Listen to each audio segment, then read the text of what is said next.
All right, guys, welcome back to the 990 podcast. My name is Ray. And I am Jay. Welcome back, guys. Hey, what's good, my dude? We are chilling, man. It's already February, which is kind of nuts. I always joke around with Joss and be like, hey, hun, like early in the year, I'm like, hun, it's almost Christmas. Yeah, man. I mean, Christmas is the marker, right? End of the year. Best time of year, happiest time of year. Hey. Yeah, so I don't know. I wish it was Christmas again. Dude, I'm a Christmas fan. It is, for sure. But then I think about if it were Christmas all the time, then all the waiting doesn't make it fun. Definitely. You know what I mean? So is there nothing that you look forward to from here till December? Holiday-wise, event-wise? Shoot. Not really. Bro, birthdays, nothing? Oh, yeah, birthdays. Okay. But even birthdays, it's not really a big thing. And for myself, I guess. At what age did birthdays not stop being a thing for you? I'm getting in too deep in my head, but I'm thinking maybe it's because I don't like being the center of attention. Yeah. Okay. Yeah. Okay. So fair. early, maybe 10 years old. Really? I just never really. Okay. Yeah, I think I might have been hurt too by my parents. We've talked about this trauma. This was so for OG listeners, I probably mentioned that my parents didn't get me Christmas presents. Yep. They just got what we needed. Got it. Yeah. So I think for birthdays was the same. It wasn't really. They didn't throw parties. Okay. It was just maybe sometimes they'll say, hey, do you want to get a gathering? I'm like, yeah, that's cool. For sure. But it wasn't a big thing for... Hey, man, it's the gift of life. I appreciate now that I'm older, yes. How about you? You look forward to anything besides Christmas during the year? Honestly, holiday-wise, not so much. I think you're right. I think holiday season starting around Thanksgiving-ish. If you talk to Tristan, she'll probably say Halloween. Probably is gonna from then on, October on, is when we start looking forward to things. I think once you're out of school age, you don't really look forward to spring break, summer, all of that. Right. You don't get the time off, right? I think when you're a kid, it means a lot more.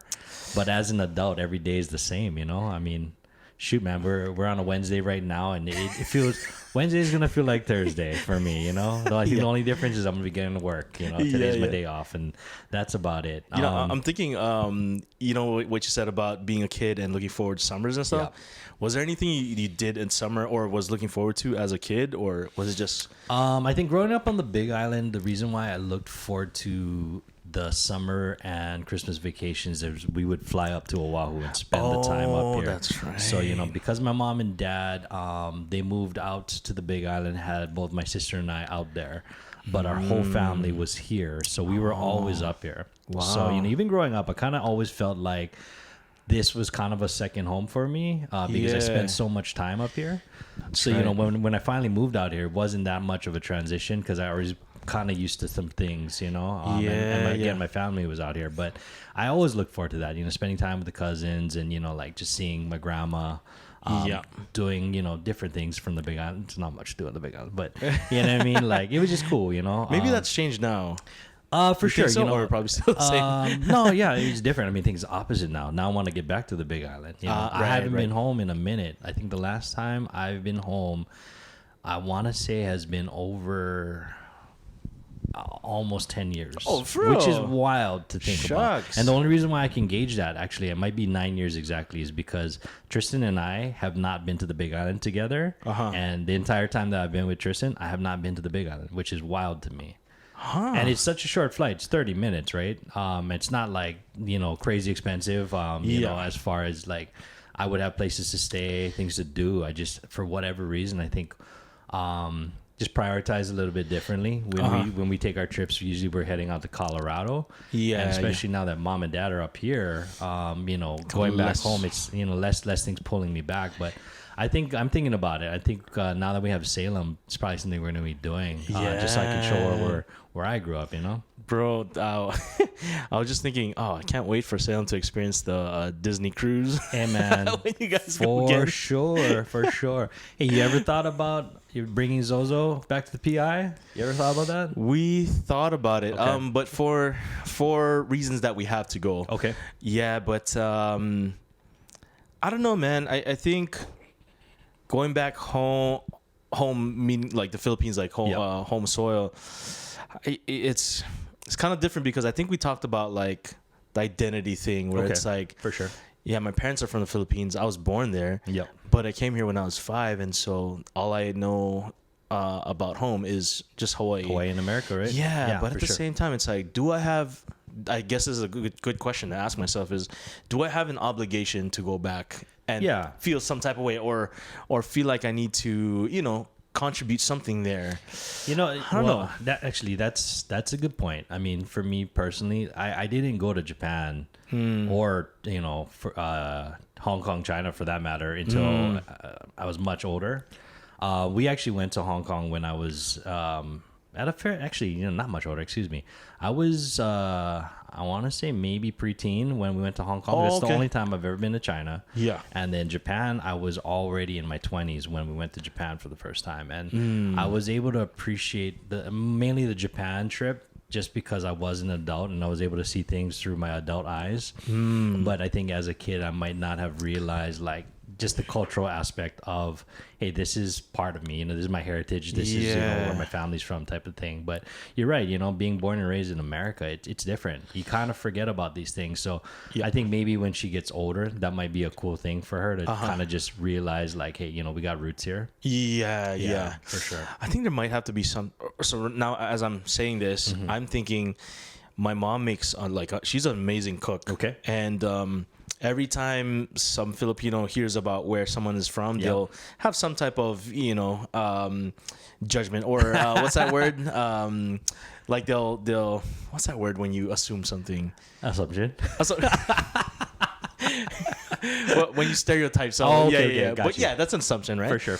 But with her being from Pampanga, a lot of people are known for good cooks, for being good cooks if you're out from there. Okay. So every time we mention it to someone, like an OG Filipino here, they want to test it, huh? Well, they'll say like, oh, they have good cooks. I'm like, yeah, they do. That's so wild, man. But and now that's probably one of the reasons I'd want to go is to kind of. So what I would do is probably film different restaurants and stuff like that, and see where my mom's style is from. Or, that's cool. Did she? I'm so curious. Like, I know you said that these are things that you wish you kind of picked up, and you're at this age now are trying to do a little bit more cooking. Did your sisters pick up anything from your mom as far as her culinary skills? No. Oh, okay. So that's why I was telling my mom. Like, I told her a couple of weeks ago. I was like, Mom, let's film you making your stuff because I want to. This is like your lineage. This is like legacy. This is part of the Bisnor family. And this is what I want to learn, or at least have some type of record of. Because otherwise, if you're gone tomorrow, there wouldn't be. I mean, one, you're gone, and two, the legacy of your, who you are and what you're known for, what you're good at, and stuff. It's just part of you almost. And I was like, this would be. I would love to have. Just ingredients, just for us, that way we can record and remember, just in case if anything happens. So definitely. And this is something with food. It's almost like your lineage. It's something that's tangible that can be passed down from family, from your bloodline to the next one, right? Yep. And so that's something that can be passed on. That's tangible. So that's it's something that's unique to each culture. And you're right. You might not even have any direct history with your country of origin, but for some reason, food seems to transcend that, right? Where that's the one thing that gets passed on, right? Yeah, and it's almost like I think. I don't know if you mentioned it, Anthony and Bourdain mentioned, but it's a universal language almost. It is. Yeah. So it brings people together, brings enemies together. Yeah, for sure. I think if people have a mutual respect, if you have an appreciation of food, especially if you are open-minded to other cultures, the way that they eat and feed each other, I think that can always break down walls for sure. Yeah, that's good. Man. Yeah, man. Hey, so most recent thing that happened was the Grammys. Yes, sir. I don't know too much about it. So we were talking off mic with what we were been up to, and I asked Ray, "Did you catch the Grammys this past weekend?" And Ray said, "What's that?" Nah, I'm just kidding. Okay, so I was a little taken aback. So Ray told me, maybe we can talk a little bit about the Grammys. And I was kind of surprised because he obviously knew. You obviously know what the award show is, but you said, I just didn't really realize the relevance or the weight of a Grammy. Yeah, for sure. And I think there's some people out there that are just not in those lanes, I guess, you know. And I think this goes back to the fact that I didn't grow up having cable TV, you know, and definitely. I think I missed out on a lot of things with like even like the food, like Anthony Bourdain, the whole series, the reality TV shows, awards and stuff like that, music videos. These were all things that I didn't really, you know, was entertained by for the fact that I didn't grow up with that. You know, that's a really good thing, interesting point that you brought up, because I grew up on MTV. I mean, probably watching things I probably shouldn't have at a younger age, but so curious, you know, like for me, that's how I discovered music. I think I was of the generation that MTV meant music television, and it was primarily music videos, right? Yeah. So I remember seeing music videos almost even before I heard things on the radio, which is really funny. Yeah. But I think associating the visuals with the audio, like for something like that was just at such a young age, that's really what got me to become a fan of music. How did you, like, would you say you just through the church, just listening to things and just being like, this is what I like? So the rise of the interwebs was my kind of introduction to music. And at that time, streaming service wasn't a thing. Yep. And so, you know, the content for television and the content for the web, it was totally different things. Yep. You know, it wasn't interwoven together, where now you can watch content on TV, content from TV, or, you know, vice versa. Yes. With that said, I've only gone to specific places like and genres, which is like pop punk, more of like screamo hardcore stuff. And there's this website called Pure Volume, where they would post up this is where you get like your underground music that people were coming up, and you know, it became a big website for audio. It was almost like Spotify, but for artists and bands. Pure Volume, and there they started playing music videos, because it started getting widespread, and you know, people are getting more resourceful, and you're starting to see more music videos from different artists. Got it.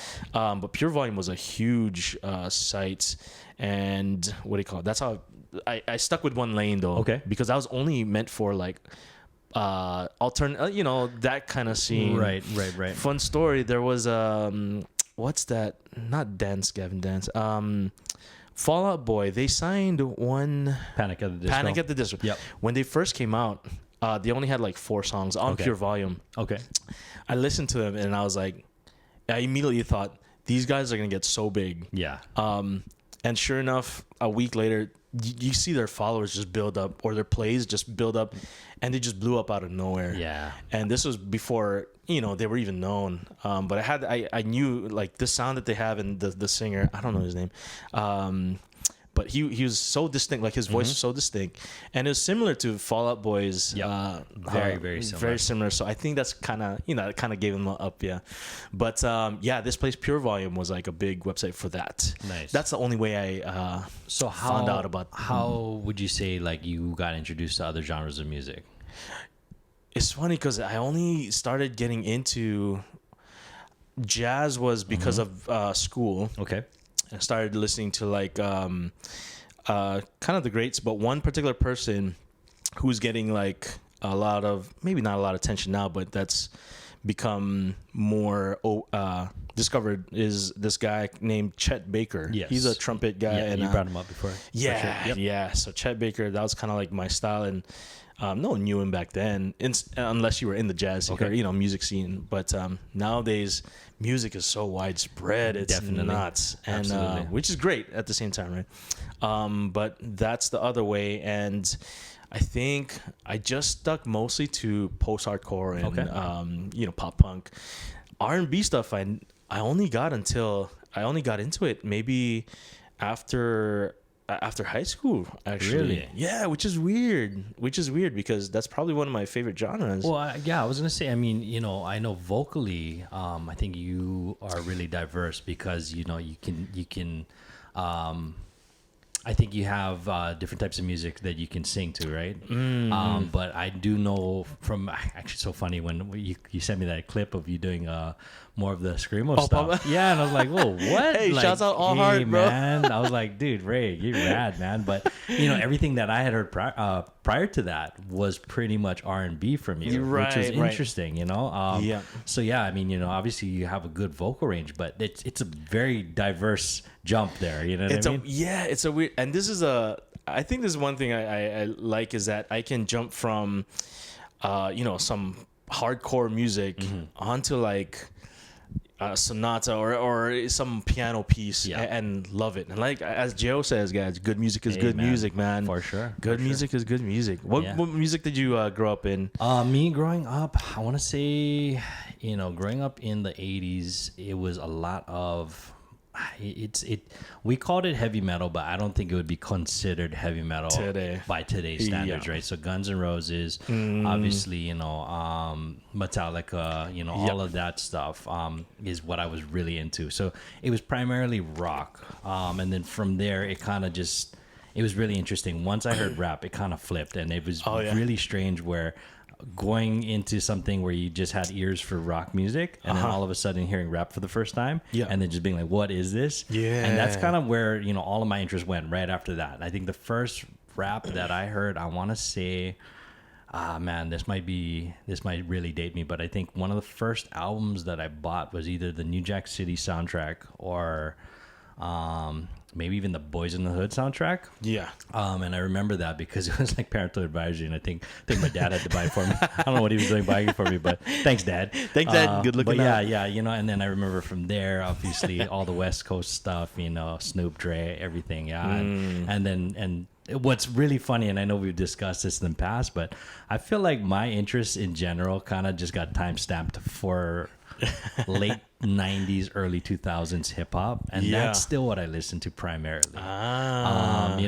It's really funny. I know we're gonna play some music that got featured in the Grammys, but when it comes to just the things that I listen to, I look at my playlist. I'm like, oh, this stuff's really dated, man. I don't really know a lot of music, like as far as new artists go. Same. But I thought, because we have a little bit of an older ear, I thought it may be fun to kind of just go into some of the best new artist category. Yes, sir. And then for Ray, even for me, I put this playlist together so that Ray could hear, but I kind of wanted to test him to see, number one, if he had heard of this artist before, and if he recognizes it at all, or if this is completely new to him. So I'm gonna play a excerpt of the song. You tell me what you think about it and tell me if you know who it is. Okay? Sounds good, brother. Sounds good. Okay, let me get this set up. Yeah.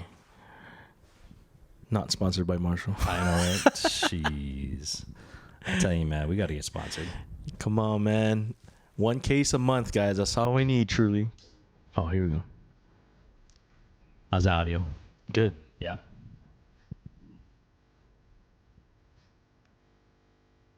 Sound familiar? No, but it sounds good, like sound-wise, from that Marshall. Sponsors.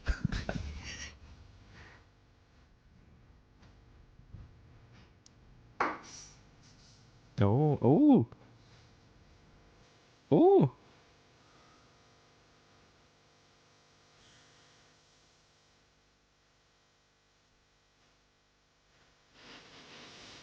That's good.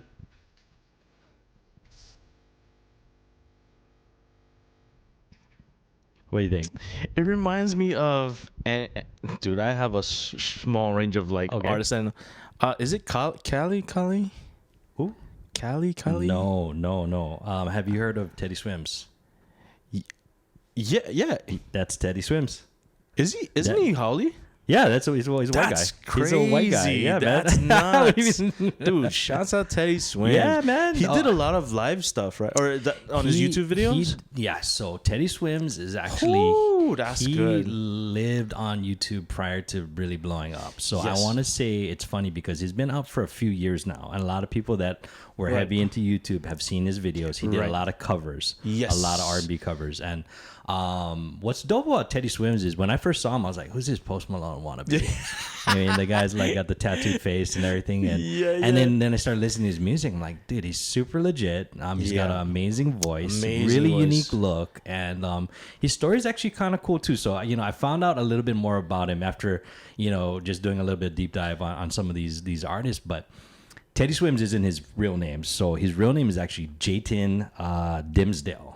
Okay, so everybody, I guess he grew up. He's a bigger guy. Yes. And he's got all the tattoos. Kind of looks kind of tough and whatnot. But I guess he's just a big teddy bear. So everybody called him Teddy his whole life because he's just kind of disarming. He's a really charming, charismatic guy. If you listen to his interviews, and then what's interesting is he actually came into the game wanting to be a hip hop artist. So he can rap. Okay. I have not heard his raps yet, and I'm gonna probably try to find them. Yeah. But originally he was gonna go under the name Swims. That was gonna be his rap name, and Swims is an acronym. Let me go. It's someone who isn't me sometimes. So Swims. Okay, and then I guess he was billing himself as Swims, and one of his friends, who's another artist, is like, dude, just call yourself Teddy Swims. And he's like, no, that's dumb. And then I guess the friend said, like, well, too bad, I'm putting it on the flyer. Wow. So he put it on the flyer for an event, and it just stuck. And he said straight up, like, I really did not like my name for a very long time. Because he just said, like, that's not what I came into it for. But I guess more people realized that, his vocal range was so good that he started concentrating more on R&B than just the rap. Good pick. Yeah. Good pick, so, Teddy. Yeah. Teddy Swims, he was up for Best New Artist, and that song that I just played actually was with Giveon. And I don't know if you've probably familiar with Giveon, but that song is called Are You Even Real?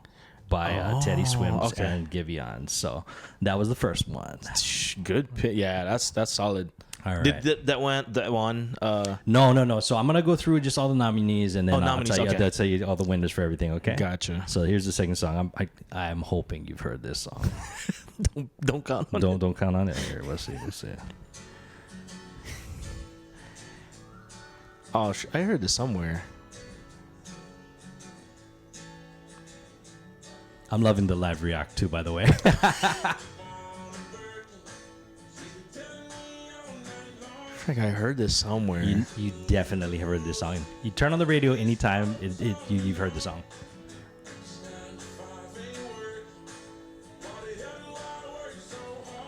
Freaking A. Wait, what's the chorus? It's coming up. I heard this song.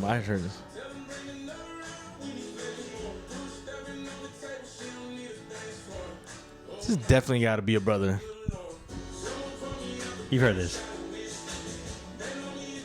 Really? I've heard this. Okay, I don't know who it is. Okay, gotcha. Yeah. What do you think, man? It's a good bop song. I think. Yeah. We got some vibes. Oh, I like that. All right. So, artist is Shabuzi. Have you heard of that name? No. Really? No. Okay. I might have underestimated. I'm telling Jill. Current, I'm bad at remembering names. No worries. And I don't go searching for new music. Okay, that's bad, fair. No, it's not. You know what? Okay. I think I'm gonna play some stuff. Maybe you will be fans of some of these guys. Yeah. So yeah, Shabuzi actually has been everywhere. He has been on every show.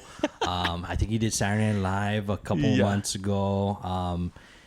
That song is basically his number one song. It's the bar song, also just known as Tipsy. I did hear that song a lot of places. So it's kind of interesting. So a lot of people will recognize the chorus, and the reason why is it's actually a play off of Jaquan's song Tipsy. And I know you've heard that song before. Everybody in the bar getting tipsy, right? Yeah. So that's where the chorus comes from, and it's really interesting. So if you see the guy, he's very unique in the sense that he's a black dude doing country music, and again, I think music genres, Beyonce put it best during her speech. A lot of times they create genres just to put artists in their place, and I like how she said that because it really shows that something could be completely stereotypical, and you can kind of break through those stereotypes. So he's a big, tall black guy. He's got dreadlocks. He's got rings, he's got jewelry. The guy's super fly, and like I like his style. He just seems like a really happy dude. But so I was thinking like I didn't know too much about him as an artist, and I kind of listened to the album.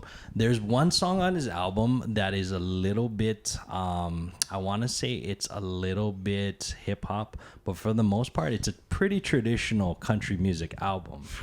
So in my head I was thinking like I wonder if he just kind of hit a lick with this song and just went with it. But apparently he's been a country music fan his whole life, and that's cool. Even his name is kind of interesting, right? So Shabuzi, I don't know why, I just was like, it sounds like a rap name, right? Yeah. And what's kind of dope is I found out that's actually his real last name. So really? His parents are from Nigeria, and his name is Collins Obinna Shabuzi. Obinna sounds like Chibue.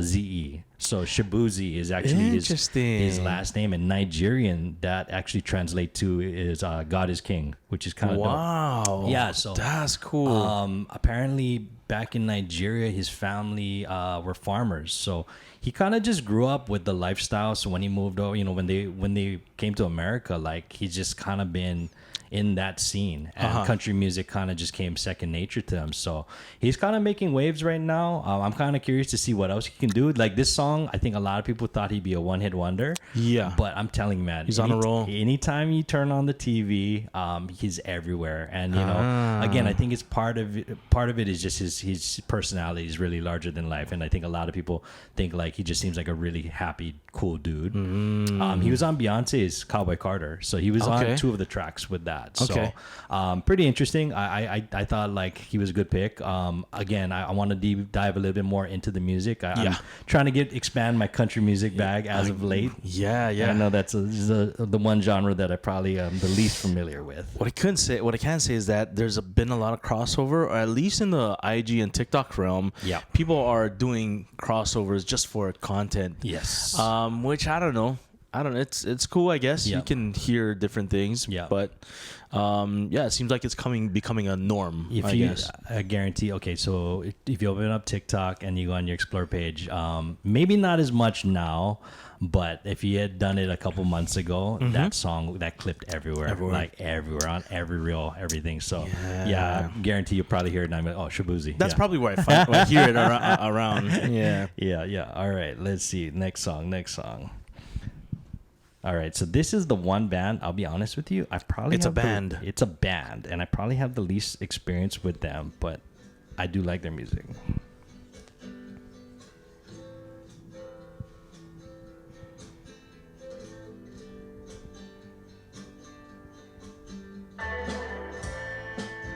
This might be up your alley, man. Yeah, I'm liking it.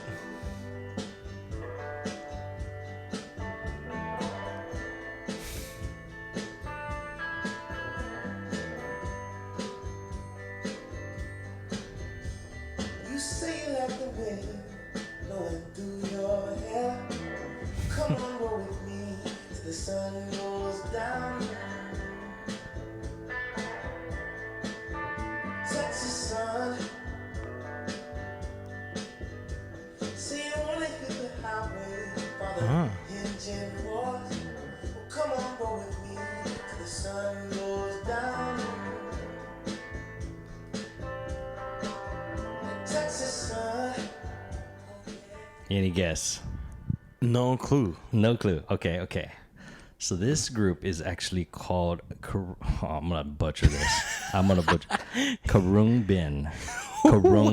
Okay, so they spell their name really interesting, and I didn't realize the correlation at first. So it's spelled KHRUANGBIN, and I was like, what does that mean? So I had to look it up. So Karung Bin is actually it's Thai. Okay. So it directly translates to flying engine or airplane in Thai. Okay. They're from Texas, so I don't know where the Thai connection comes in. Yeah. But it's a trio. And I think, again, a lot of people kind of discovered them on Instagram. I remember seeing a reel of them, and I was like, oh, these guys jam out. Yeah. And what was really interesting was I didn't, for all the songs that I heard, I didn't hear any vocals. So this song in particular, that song is actually called Texas Sun. It's with Leon Bridges, and I know you probably heard of Leon Bridges before. That wasn't him though. Oh no, so Leon Bridges was singing the vocals on that song, but the group themselves, there's not a lot of vocal. It's mainly instrumental. Oh, that was Leon Bridges. That was Leon Bridges, yeah. So he actually collaborated with them on quite a few projects, and you know his flow actually matches their acoustics perfectly. That song. It seemed like it was more of a story. The way that he was saying it. Yeah, it's a storytelling song. Yeah. So that song's called Texas Sun. So Karungbin. Yeah. So one interesting fact: if you see them, and now you probably are going to be like, oh, those guys. So you'll see a trio of them. Two playing guitar, obviously one on the drums. They have a really interesting look. Okay, so like. They have really long hair, all of them. It's two guys and a girl, okay? And then I come to find out that's actually not the real hair. It's wigs. Oh. So when they first started playing together, apparently they were all in separate bands. Yeah. And then they just didn't want to be known as, oh, that guy from that band. Right? So then they put on this wig as a kind of a disguise. And then they got known for it, so they just kept the wigs on. So they actually don't really look like that. So when you see them, like you're like, oh, these guys kind of have long, weird like hair. And that's kind of become their shtick now. But it's probably, again, the group that out of everybody, all the nominees, I'm probably the least familiar with. But I'm going to dive more into it because it's kind of just jam music, you know, like where you can put on in the background and just, you know, that's the one thing I like about like acoustic stuff and you know, instrumental stuff where you can just put it in the background and do stuff and you can kind of just vibe out to it. For sure. But yeah, I thought you might like that one. No, yeah, I do. All of them has been great. All right, so that was Karungbin, and now let's see if you've heard this one here. I'm gonna see if I can fast forward the intro here because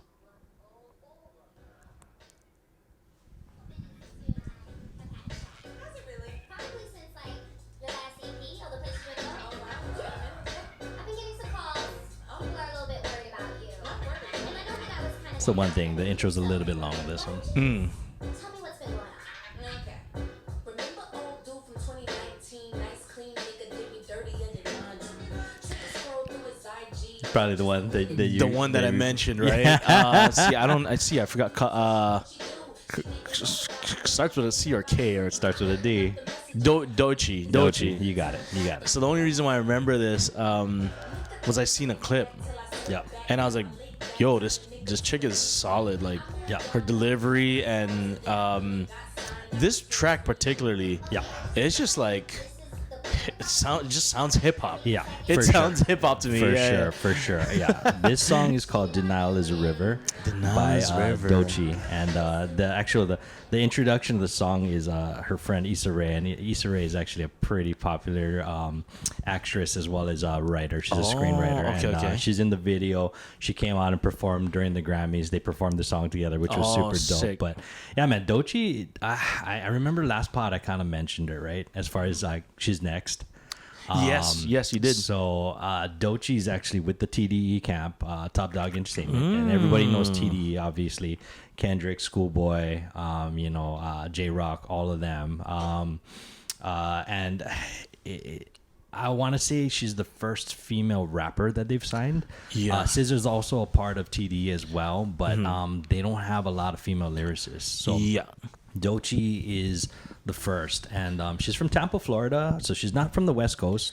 Moved out to LA, but she's got a really distinct sound, you know, like, and I think you hit it right on the head. Like, it sounds like 90s, 2000s hip hop. You know what I mean? Like, so she primarily just raps. Yeah. She can actually sing. She can sing too. She can also sing, which actually I'm actually really noticing a lot lately. Where you have female rappers that can spit, but also they can carry a tune as well. So she can her vocals are pretty decent too, and she sings in her album. But primarily it's a rap album for sure.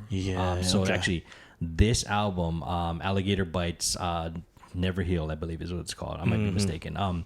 Won Best Rap Album of the Year. Okay, so this, even though this category that we're introducing is Best New Artist, she actually won for the rap album, and she beat out heavyweights, dude. So like she beat out like J. Cole, Common, quite a few others, and a lot of people were surprised because they were like, dude, this is her first actual her first release. I think she's got a couple of mixtapes, but this is the one that people really started noticing her for. And then what's dope about her winning that category, only 3 female rappers have won Best Rap Album. So the first was Lauryn Hill. Yeah. Okay. Yep. And then the second was Cardi B.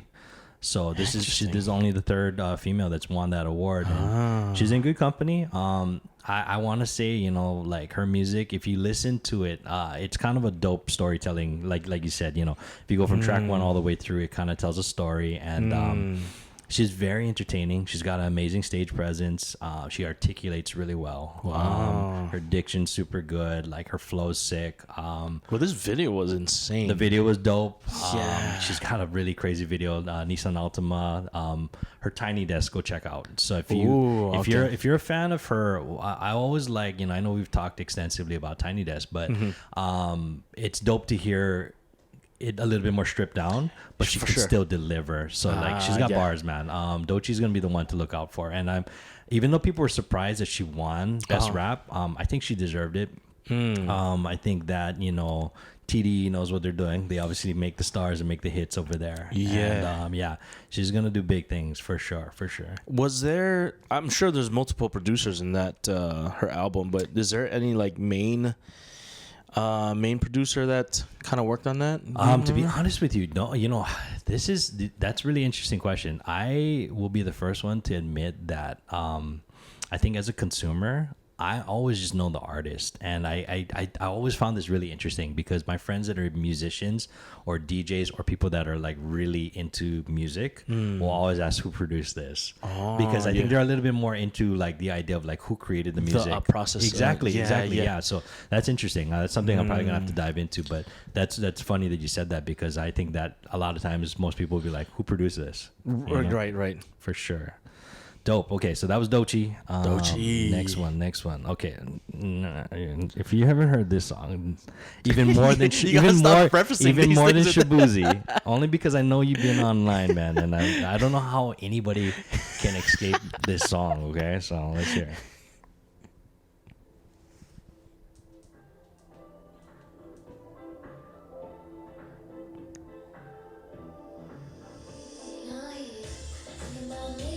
I'm gonna guess it's Sabrina. Yes. Okay. You got the name. Sabrina Carpenter. Yeah. Okay. Got you. Yeah. Yep. And the only reason why I know is I think Joss put me onto her. Okay. But of course I've heard this a lot. Yes. Yeah. Almost too much.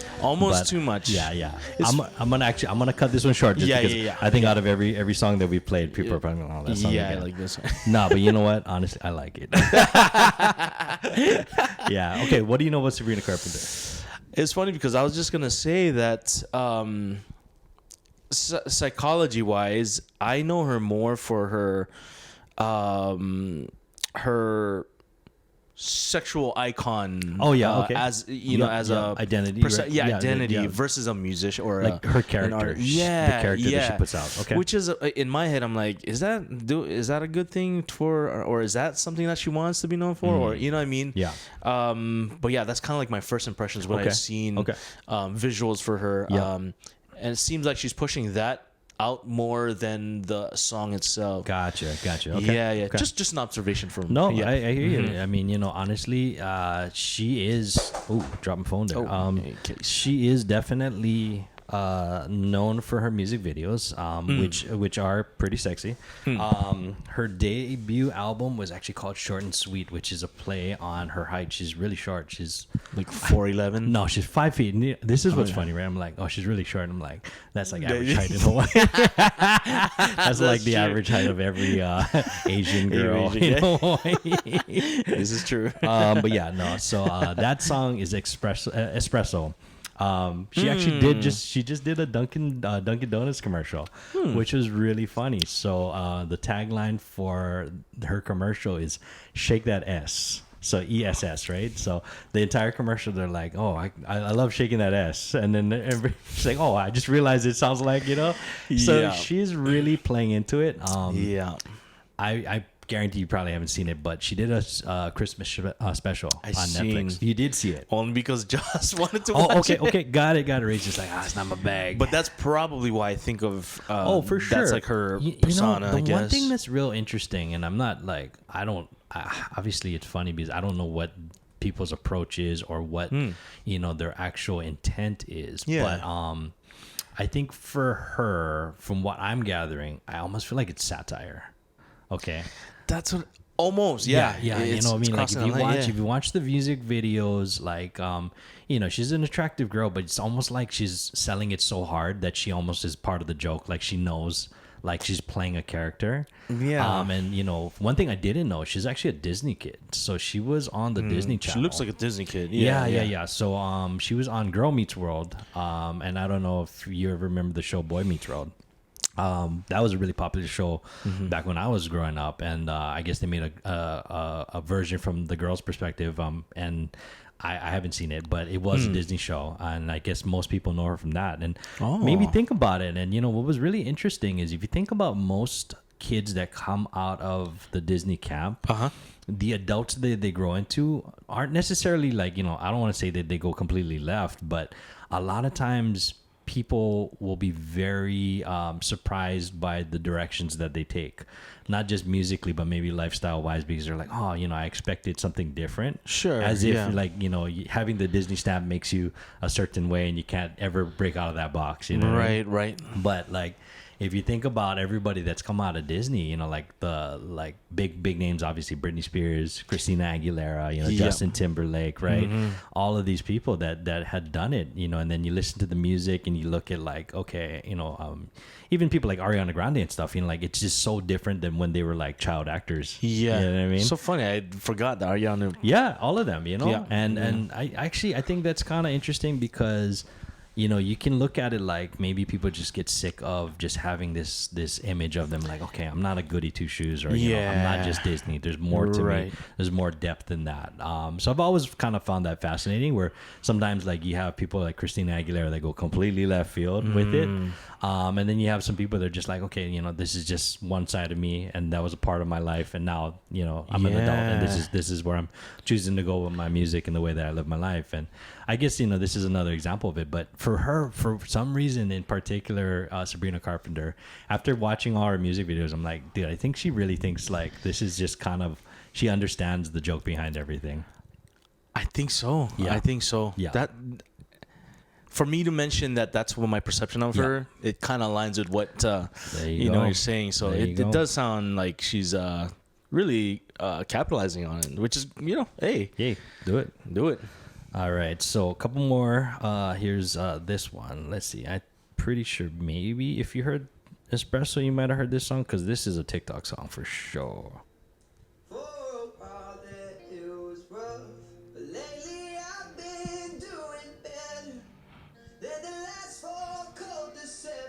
What do you think, just hearing so far?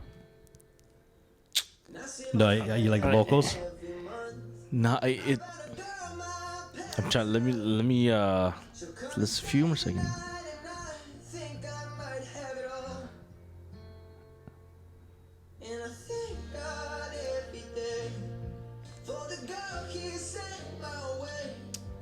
There's a definite turn on this song. Yeah, I'm waiting for it because I don't want to. There's a crescendo. Yeah.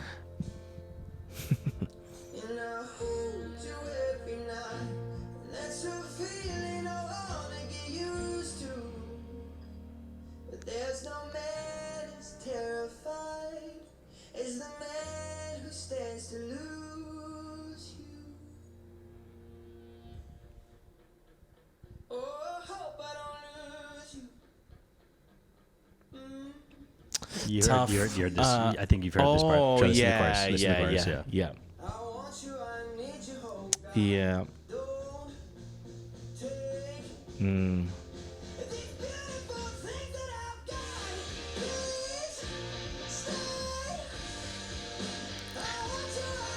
That's the turn I was looking for. Okay. Yeah. Okay.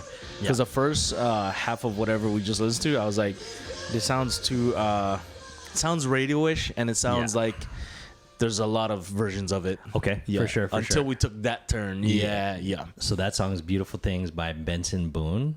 Okay, and that's her name.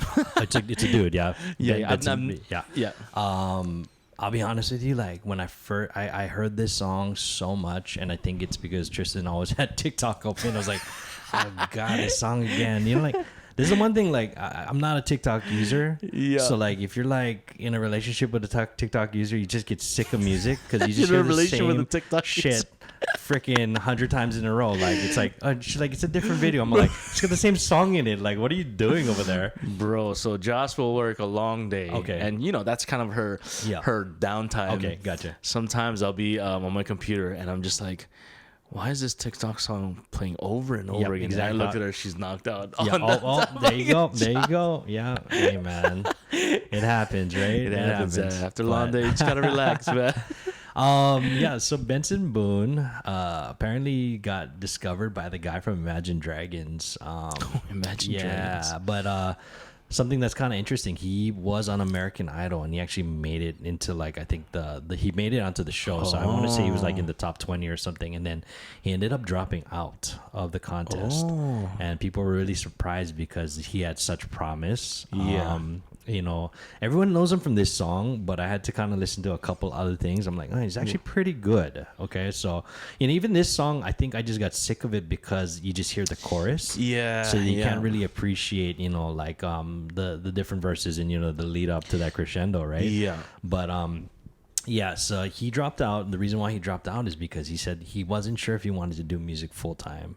And he kind of, you know, I maybe he was just making some press run release here, but that's what I think he felt like, you know, he didn't want to take away from people that really were into trying to make this work, as like, you know, like they really wanted to do this. So I guess at the time he was a full-time student and he was studying architecture. Yeah. And he just was doing this for fun. He was posting videos online, and then I think his online videos went viral, kind of caught some traction, and then from there he was like, okay, maybe I can do this. So the one thing I will say is, other than the song playing, like I was like, oh god, this guy, he performed at the Grammys. Actually, everybody so far that I played performed at the Grammys. Okay. And his section, he killed it. He played this song. He did this song. His live vocals are unreal. Like, sounds exactly. Were they really live? No, but that was funny. My dad was like, "Oh, they're lip syncing." I was like, "No, like there was like some nuances that I thought he was singing over vocal track, but he actually was singing." So he can carry a tune, but on top of that, I guess his shtick is that he's hella acrobatic. So like, I know it's super funny. So he was in a tuxedo and like, the people on his table rip off his tuxedo and he has like this blue jumpsuit underneath. Oh, okay. I think I've seen a clip. Okay, there's a clip going around because he's wearing these tight ass pants. His shirt's like all the way down to his belly button, like opened up. It's like a deep V. Not the Uniqlo V. He's got the deep V. The inverted V. Bro, come on, bro.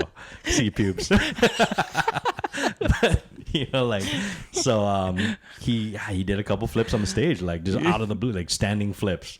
And I was like, dude, that's kind of nuts that you can kind of, you know, sing while being able to move like that. So again, you know, he might be a one-hit wonder. We'll see if he's around next year. A lot more talented than I thought he was.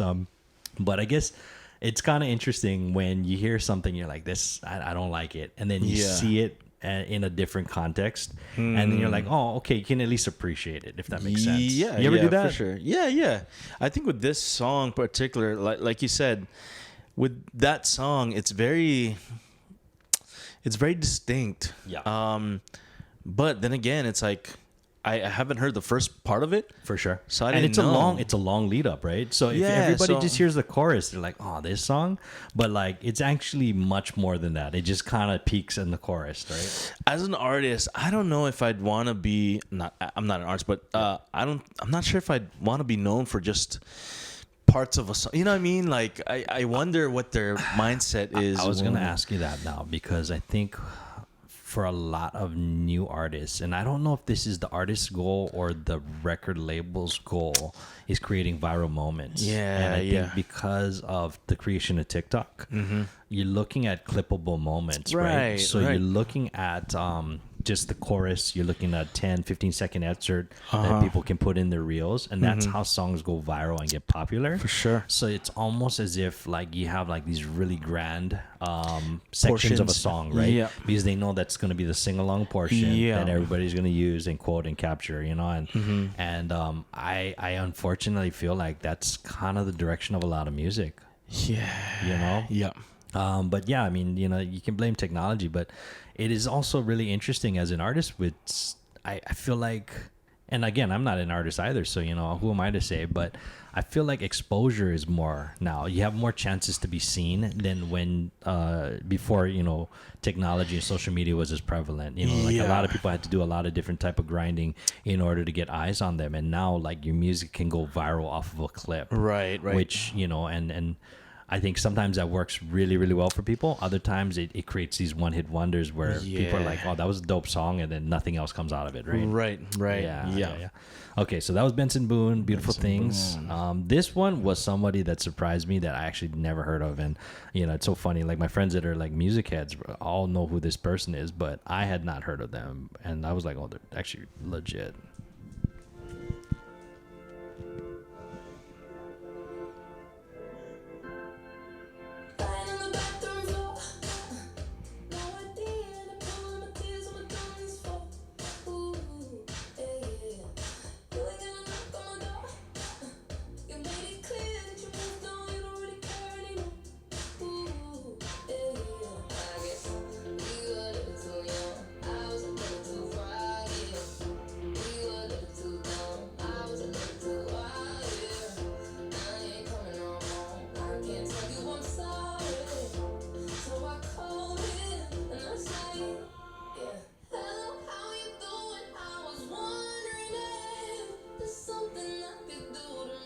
Never heard. Me either, man. Me either. I had to really kind of do some research for this artist, but artist's name is Ray, R-A-Y-E. R-A-Y-E. Never heard. Yeah. Sucking lady took my name, yeah. But Ray. Heard. So she's a UK artist. She's from London. Yeah. So she was on the award show. Again, I think a lot of people that are into just I would consider her more, you know, R&B pop. She's making a lot of waves.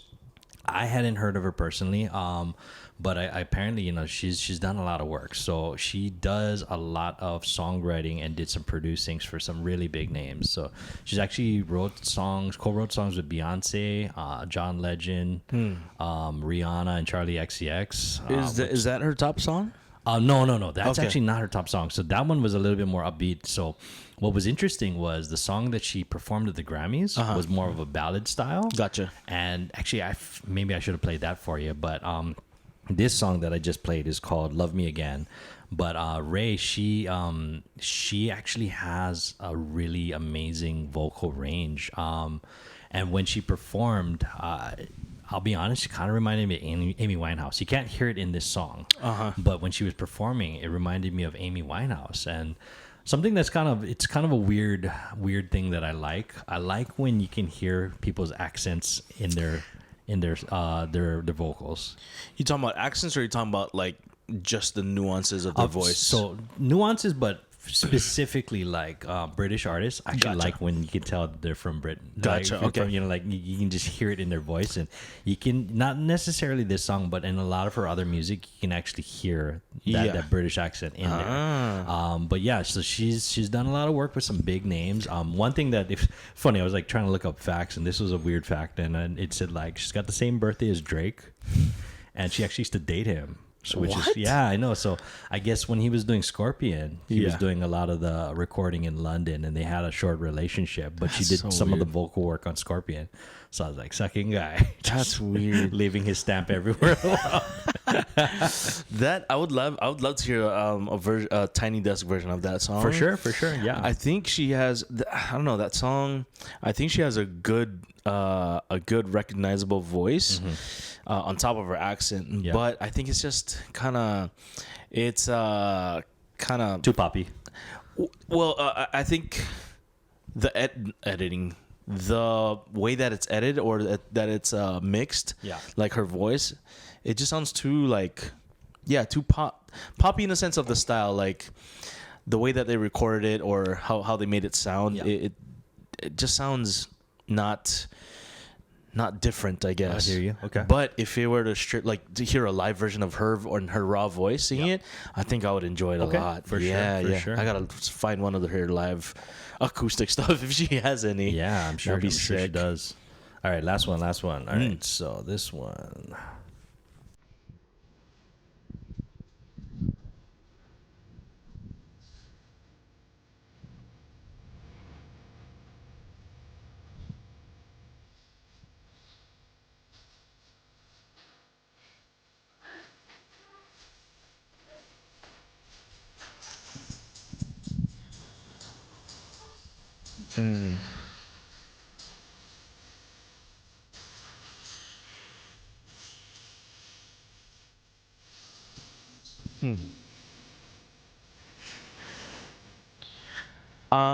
I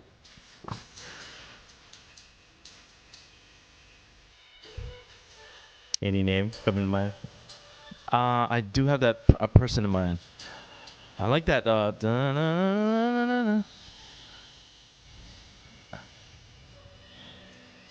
Oh, I like this breakdown. I like that.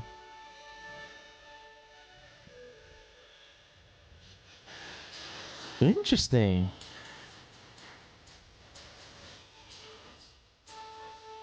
All right, so this is Chaperone. Chaperone. Okay, yeah. Chaperone. Yeah. So Red Wine Supernova. And yeah, she is the one that won Best New Artist this year. I could see that. Yeah. I could see it.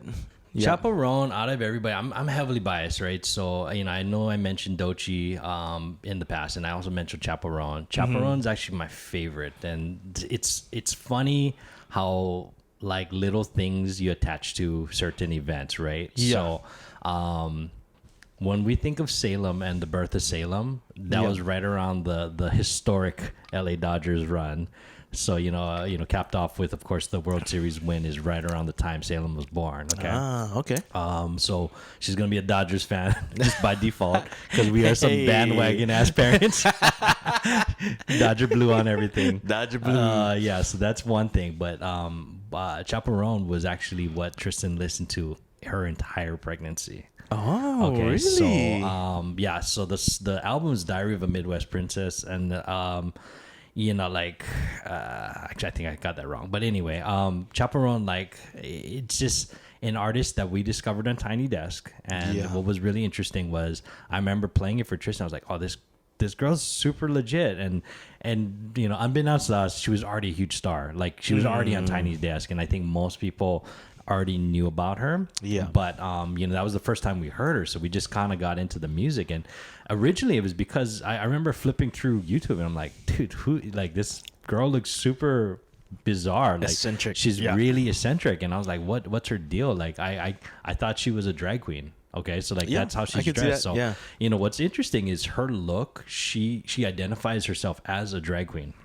Okay, so that's how she performs, which is why her theatrics and her costuming and everything is really over the top, because she models herself as a drag performer. And it's really interesting that, she kind of just chose that persona, but her name, Chapo, is actually her grandfather's name. And, I think Rowan is, it's part of a song. I'm going to butcher this, but she combined her grandfather's name and his favorite song, and that's how she got the name Chaperone. So that's the character that she plays. Does she have a special place for Gramps? He's like, did they have a good yes. So I guess that was one of her favorite people. So a couple of fun facts about Chaperone. I know I learned a lot about her. She originally is from Willard, Missouri. So they said the population of Willard, Missouri is 6,000 people. They said there's more cows in the town than people, which is wild. So, 6,000. Yeah. So she grew up in a really rural area in Missouri. Her family's like super religious, and she pursued music. And moved out to California at a really young age, and I don't know I don't know too much about the backstory of if she had the support of her parents or not for making such a big jump into this career. But what was interesting was, I guess she was 17, got her first record deal. Wow. And she released her first album like a year later, and she got dropped from her label. So she was out in California, kind of just stuck out in California. And one thing that was really interesting about her is that, you know, she said like, hey, she dedicated her whole life to music. So she didn't have life skills, you know, when it came to like, she didn't have work experience or anything, because this is all she knew and did, you know? Yeah. So one really, really fun fact that I found out was up until 2023, apparently she was still doing like part-time work as a summer, like a camp counselor. She was a camp counselor. That's like 2 years or a couple years ago. So like from that to where she's at now, she just like atmospheric rise to fame. Yeah. But so a lot of people kind of were like, oh, she's an industry plant. Like she came out of nowhere. They just put her music in and they don't realize that she's been out for a minute. So what was really dope was 2017 was a few years ago. I mean, quite a few years ago. She put out the music, and then, you know, after she got dropped, she kind of had to just figure out how to make ends meet. So she was just producing music independently. So one of her top songs is a song called Pink Pony Club. It was actually made in 2020, and nobody even heard it or recognized it. She was just performing it in like small clubs and whatnot. Yeah. And then for some reason it went viral in 2023, 3 years after it got made. So weird how it got works. picked up, and because of that song that was old, like she just kind of garnered like this just huge, you know, like huge following. And I think because she's such a eccentric stage presence, people just started really loving, like, oh, I love this girl, you know? And, you know, she's really outspoken. She seems like a really fun person. She's having a great time, you know, and she's kind of larger than life. Like, my mom and dad were watching the Grammys with me, and they're like, dude, like, who is this? Because they were just like, my mom kept saying like, she's so scary looking. I'm like, no, mom, that's just her thing. And then my mom heard her perform. She's like, oh, she's really good. I'm like, yes, you know, like, you know, talent transcends how people look, right? Obviously. Sure. Yeah. And then I thought about it. I was like, you know, like, Gaga had to walk so she could run. You know what I mean? Like, you think about like Lady Gaga and how huge of a star she was, but when she first came out, everybody's like, what's this about, right? That's right. And then you come to find out like how amazing of a talent she was. And I'm hoping that she'll do more than just this. Like, obviously this was a huge year for her, but you know, it's gonna continue to grow. I'm a huge fan. So yeah, man. Chapel Roan. So a couple other just award recap, just so that we can kind of finish up this episode. But song of the year, best song, Not Like Us, Kendrick Lamar. Yep. Yeah. Album of the year. Any guesses? Oh, I think I what's her name? What's her name? Beyonce, right? Cowboy Carter. Album of the year. Yep. Rap album. Alligator Bites Never Heal. We talked about that. Doechii. Best new artist, we just talked about Chapel Roan. Best pop vocal album, Short and Sweet, Sabrina Carpenter. Yeah, that sounds right. Yeah. Best rap song, Not Like Us, Kendrick Lamar. You know what kind of blew me away was how many awards there are that actually just don't get televised. I think they only televise like a dozen or so awards, but there's like over 50 awards. That's too much, huh? Yeah, man. But best rap performance, Not Like Us, Kendrick Lamar. He swept. The award that actually kind of was controversial was the best country album. Beyonce won that as well. So I know Lainey Wilson, they cut to Casey Musgrave, and she kind of gave this face. And, oh, she did? Yeah. And, you know, I think it was just taken out of context. I don't think people were that sour. But I thought about it. I was like, man, I don't know. I might have been a little sour too, you know? I'm sour. But, yeah, you know, I mean, so, you know, again, I think Beyonce was genuinely surprised. I don't think she thought she was going to win that award for best country. So when she got up, she was really graceful and eloquent and, you know, just beautiful as always. And the one thing that she said that was really good, again, was that a lot of times you put the label of genres on people to kind of box them into something, right? To keep people in their place. And I guess her big thing was, you know, as an artist, you want to be able to express yourself to whatever, you know, moves you. And she was very moved to make this album. And people forget she's from Texas. She is a country girl, you know, so this is the music that she grew up listening to, and this is something that she felt compelled to make. So whether people agreed with it or not, you know, it did win best country album. I think for me personally, the bigger controversy was her winning album of the year, because that was the one Grammy that she had not won yet. She had won everything else other than album of the year, and people were just like, this is revenge for Lemonade when she got shafted. But I don't know. So all in all, I've been pretty disappointed with the Grammys. This was the one year that I actually really, really enjoyed the show. You should check out YouTube. I know they got a lot of clips on there, especially the best new artists. I like what they did, because they put the performance as one long segment, so just back to back to back. I see. Yeah. Okay. So I think Sabrina and Chaperone had their own sections because they were in different categories. But like I think it started off with Teddy Swims and then went all the way through Doechii and ended with Shabuzi, and it was just awesome because it was just very different types of music, but it seamlessly kind of blended into each other. Yeah, just super dope. But yeah, man, it was a good time. I definitely recommend you check out some of the Grammys footage. There was someone, I was watching a video on the Grammys and kind of like doing research or whatever, and one of the comments was like, man, I'm bad with names, but someone said, when I think about the Grammys, I always think of this one, this person, blank, blank, who received the Grammy, who said, I don't know what this means, but it doesn't mean nothing to me. Yeah. And in my realm, I guess, I'm like, yeah, that's true for me. Well, okay, so you can look at it like from the artist standpoint of now, if you are a Grammy nominated or Grammy award winner, your stake just goes up, right? Your value shoots up your stock goes up, excuse me. Whereas more people will want to work with you. A lot of people that might not be familiar with your music just gets pushed to the forefront, right? So like a lot of these guys that got nominated, now all of a sudden internet hits are just going crazy on them because people haven't heard of all of these artists. There's some people that are obviously, really popular already, but there's some that I didn't know. I was like, well, who's Ray or Kurungbin or whatnot? And then all of a sudden, people are doing searches on them, looking up the music, downloading, and all of their streams and sales go up from that. So there's the business standpoint of it. But I think from just a purely egocentric standpoint, winning a Grammy would be like the equivalent of winning an Oscar.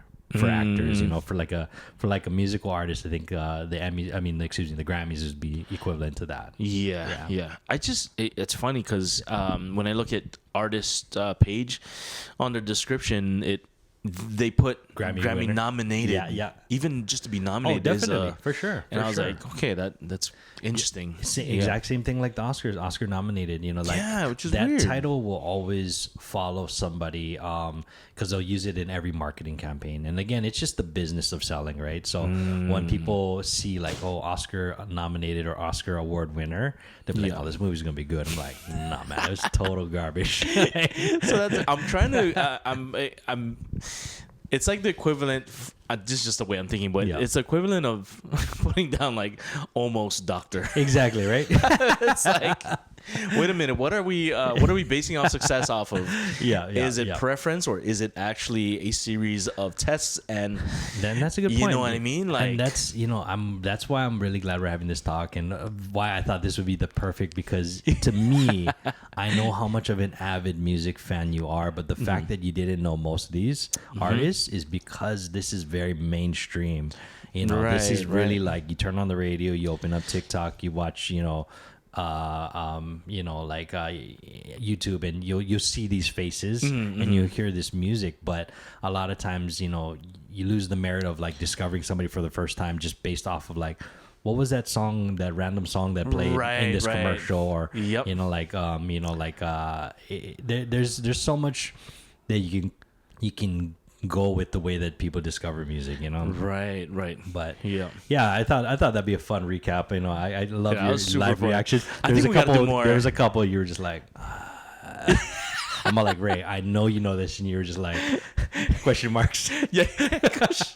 Well, some of them, the way that I analyze, Joe, is I see the song as a collective whole. Yes. And so it's not just a vocal, but it's how they produced it and the sounds that like is it too muffled or is it too sharp or is it when do they do the roles entering a chorus or that's the stuff that I like think about. So I'm like when I'm listening to certain things, I'm like I get hyped about something that most people might not pop up to them. You think there's any of these artists that you'd explore a little bit more on? Well, off of initial reaction to listening to all of these, Chappelle Roan's probably gonna be the standout. Okay, I think if that's her writing her songs, she's definitely gonna be she's gonna have longevity in the game. For sure. The other one is, I want to say Teddy Swims. Yeah. Depending on how he progresses. I think he needs to break out of the YouTube scene, which is probably going to happen, and do more original projects outside of that. Absolutely. Because, again, you're not purposely doing it, but you can be boxed in depending on how you continue your progression, right? Yeah. Sabrina Carpenter, I don't know if I don't know if that show's gonna last a long time. Yeah. Show meaning just their whole persona and whatnot. Because right now, I mean, even talking about it, like me and you kind of, I don't want to speak for you, but we kind of almost agree that she's playing into a character, right? Yeah, absolutely. And I don't know how long that, or I don't know how sustainable that is. For sure. Gotcha. Those are kind of like just initial thoughts. Yeah, definitely. But I don't want to take too much time out of the but this was super we gotta do more. Well, so the reason why we haven't really done a lot of music is Ray and I are really curious to see what we can get away with. So we're kind of as long as we're not being monetized or sponsored, freaking Heineken sponsors, freaking Heineken, freaking Truly's, White Claws, one case a month, that's all we need. Yeah, man, just all of these product placements that we put in here, you're not getting any kickback here at all, but as long as we're not getting sponsored or monetized, I think we'll be okay. But we are a little curious to see if we can play some of this music, and if we did feature this music, man, hey, shout out to you. There you go. We're fans. So anyway, man, fun times. Good times. Till next time, brother. All right, brother. Okay, peace, guys.